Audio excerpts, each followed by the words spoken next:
Hi folks, Rodney Pearson here, and we're doing another video. And this video, yeah, I know it's going to be watched by all the people, but I'm recording this specifically for Dan Campbell. Hey Dan, this is what coaches look like in the NFL. Take a look at this.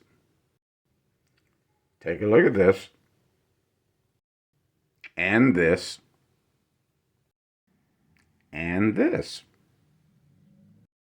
Now, let's take a look at you, Dan Campbell, on your first day of play calling in 2025 against the Commanders. You're not covering your mouth. I figured you would clean it up on the next game against Philadelphia. Now here you are against Philly.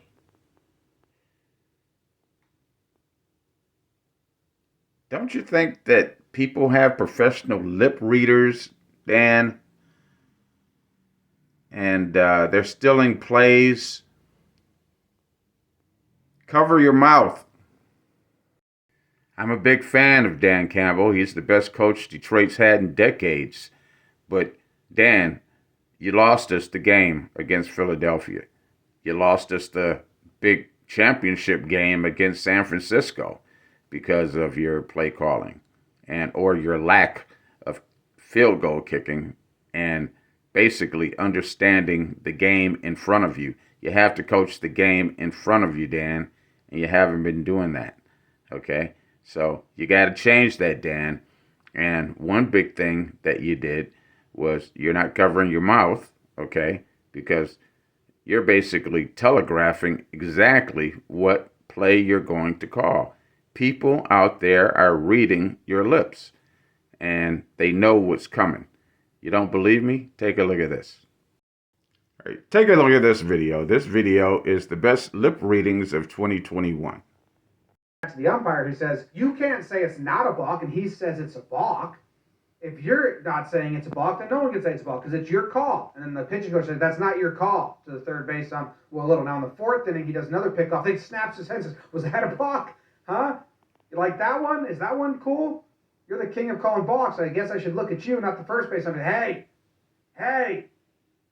I'm not dealing with that. That's a bunch of crap.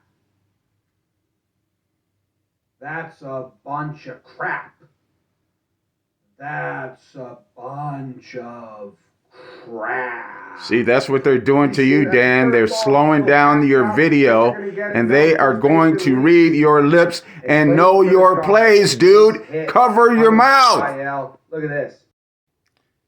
Dan knows that if he made different decisions and went conservative and kicked some field goals, he could have won the game. Would have won the game. So he knows he should have won the game. But even though he knows that, I don't think he's ever going to go conservative. And you know what, Dan?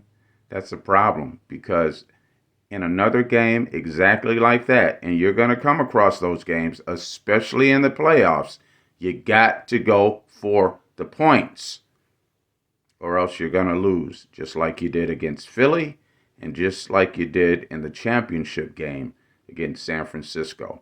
You got to go for the points. In the long run, it's going to help us. But your answer isn't giving me any confidence.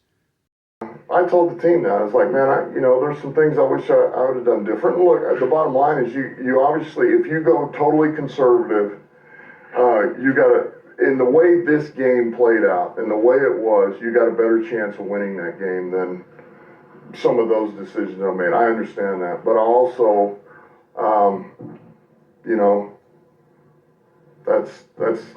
that's who we are. It's who I am, and it bit us today.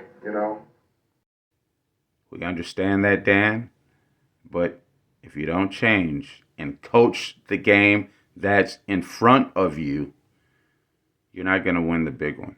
And that's what you're coaching for. And that's what the players are playing for. We want this. Super Bowl trophy. And you know what? I truly believe that this year, Dan's going to get it.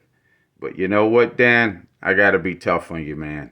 Because it's been forever since Detroit fans have won a championship in football, and we've never won the Super Bowl championship.